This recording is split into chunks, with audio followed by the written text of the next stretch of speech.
आज सीमा बहुत खुश होती है क्योंकि शादी के बाद वो पहली बार अपने मायके जा रही है और अपने पति से भी कहती है कि आज वो बहुत खुश है क्योंकि इतने दिनों के बाद आज वो अपने मम्मी पापा से मिलेगी और मम्मी पापा भी उसे देखकर बहुत खुश हो जाएंगे। और फिर सीमा अपने मायके पहुंचती है। मायके पहुंचते ही माँ से मिलती है और बहुत ही खुश होती है।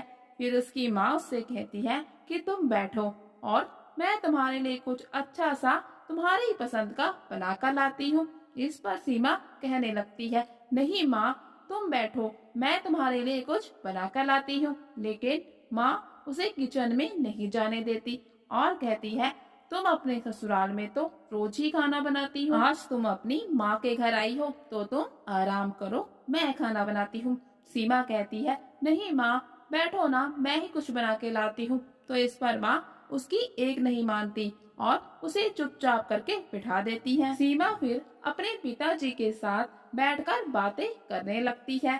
कुछ ही टाइम बाद उसका चाय पीने का मन होता है तो वो उठकर किचन में जाने लगती है। इस पर उसके पिताजी उसे किचन में जाने से रोक देते हैं और कहने लगते हैं कि अगर उसने चाय पीनी है तो वो बैठ जाए, उसकी माँ बनाकर ले आएंगी। तो सीमा अपने पिताजी से कहती है, ये क्या, क्या आप वो चाय भी नहीं बना सकती? तो उसके पिताजी उससे कहते हैं, बेटा 2 दिन के लिए तो आई हो और आते ही काम करोगी, तुम बैठो, तुम्हारी माँ बनाकर ले आएंगी। लेकिन सीमा को ये सब अच्छा नहीं लगता। वो कहने लगती है, ये क्या, क्या मैं 2 ही दिन में पराई हो गई? आप सब मेरे साथ मेहमानों जैसा व्यवहार कर रहे हैं। और गुस्सा हो जाती है। गुस्सा होकर अपने कमरे में चली जाती है और फिर दोनों माता पिता मिलकर उसे मनाने लगते हैं और कहने लगते हैं, बेटियां बेटियां तो होती ही बनाई हैं, लेकिन